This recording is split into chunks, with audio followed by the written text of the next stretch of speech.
Hello, welcome to my first build update of Heist League. I have been playing a Crackling Lance Trickster from the start. This was my starter build, and I don't know how much have I played. Way more than I should have, probably. For one day, so 30 hours basically. I'm not a very fast mapper, I'm not a very fast leveler, and I hate trading. But this is what I've managed to do this far. Got my impulsas, got some, some decent rares. Just to fill out some life resistances. And I recently found this pretty okay one. Some nice cast speed, decent amount of spell damage, and that sick +1 to spell skill gems really fits with my current build. We're rocking Crackling Lance with faster casting, intensify, lightning pen, and increase crit strikes. The reason why we have faster casting and the reason we're going Trickster and stacking so much cast speed on our gear, like 19 here, how much is this? 25 cast speed here. We can obviously get a lot more because of the tier of the cast speed on this one. Is because I want to get to the final stages of Crackling Lance. Like beam, like this. We want to get to this stage as fast as possible. We don't want to be standing around for too long while cracking down on a boss and having, the clearing AoE. We want to have this small boyo. So I'm doubling down on the intensity with the intensify support here. And I'm just gonna go right ahead and say a lot of people have had issues with Crackling Lance and they've had a hard time leveling it, and they've been coming to my stream and asking me like, how does your build deal damage? Why is mine so, like, why is it slow? Why do I feel like this skill deals no damage? And the answer to that is I don't know. The way I did it was getting a lot of early damage as a shadow, just traveling along the elemental damage nodes, getting pretty early to elemental overload. And I was using, as early as I could, I was using Orb of Storms in a 3-link or even a 4-link for damage. And Orb of Storms has been crazy for single target with this skill. I'm just gonna go ahead and show you, like, I'm gonna do the highest tier of maps I currently have available. It's just gonna be a tier 6 here, nothing special on it. This is a multi-stage boss, so you're gonna see the issues I have with the build soon enough. But right now it's a pretty decent clear with lightning warp in a 4-link, less duration. What is the other one's faster casting and swift affliction? There you go. To reduce the cast time and the duration it takes for, well, the teleport to occur after you cast it is pretty low, so we can teleport around pretty damn quickly around the map. The clear for Crackling Lance right now is not amazing, but with the Impulsa explosions, we're having a decent time here. It's not too bad.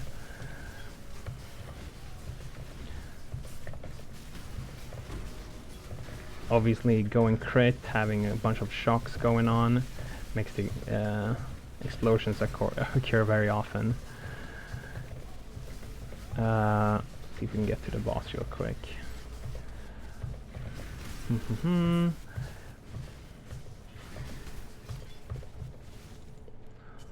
Okay, here we go. Boss time. Oh, you can also see I'm putting down Seal of, what is it, Power? Sigil of Power, sorry.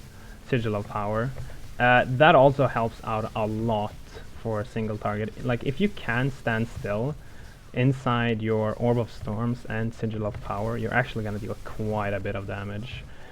It would have been nice to show this off on a Conqueror. I think I have a video of that somewhere. Gonna have to go through my video archive and maybe upload that at a later date, so you guys can see. But yeah, okay, that wasn't too bad. I thought we would have visualized the issues I have with the build pretty clearly, but since it didn't, I guess I'm gonna have to explain it. So the biggest issue I have right now is that I have no mana sustain and no life sustain. I'm using Vitality at a pretty low level right now to gain some life regen, and I don't know if that life regen is actually worth giving up the mana it reserves right now, because I'm gonna get like 1 or 2 extra casts out of Crackling Lance if I don't do that, if I don't reserve my mana with Vitality. So it's, you know, up in the air. Maybe I won't use it, maybe I will use it, we'll have to see. The build is still in very early stages right now. Alright, seems like we're about done here. Nothing too major. These boyos. And okay, cool. Cool. We're done there. As you can see, clear, it's decent. Nothing too crazy. But the reason I think I didn't have the issues that a lot of people had was because I wanted to go for these, well, massive cast speed, this massive cast speed setup instead of going for Archmage. Archmage heavily incentivize having a very high mana cost, and if you have a high mana cost with high cast speed, you're not really gonna get a lot out of your mana. It's just gonna be gone in a second, you know, and it's gonna feel awkward, and you don't want to run around like that. And since the first cast of your Crackling Lance is gonna be the spread out, no damage, ARP type of deal, you don't really want to Archmage that. You want to Archmage the last stages, right? So you're gonna have to cast at least 3 times to get to these stages in order for Archmage to like really feel worth it. But I think that's a mistake a lot of people made. It works better. Like if you want to go Archmage, you're probably gonna have to go with Ball Lightning or Arc or something else that, you know, deals its full damage on your first cast, or that you can unleash it.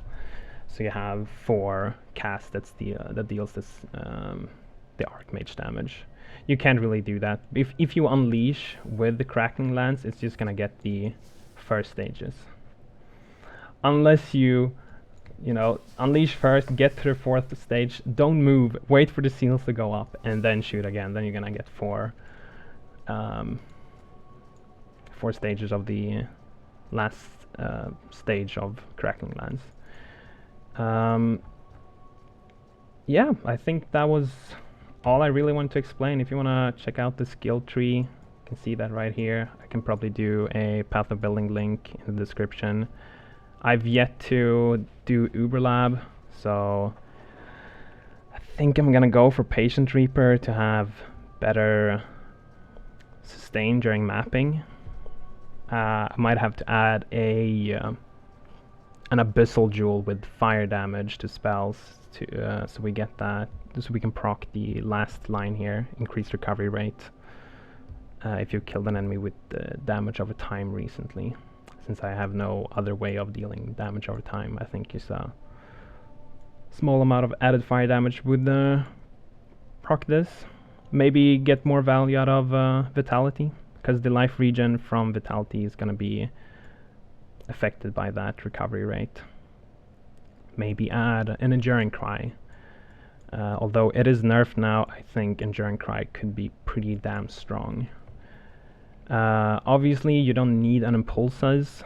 If you just want to go for a 6-link, maybe having some spell crit on a Shaper chest, I think that would be pretty damn good. You probably won't use... where's that? I think I'm stupid. I'm definitely stupid. Oh, there we go. You probably won't use Herald of Thunder, you will probably use Herald of Ice to get some explosions for the clear. Once you're doing the bosses, like you're not gonna need Herald of Ice. You're probably gonna put on Herald of Thunder anyway.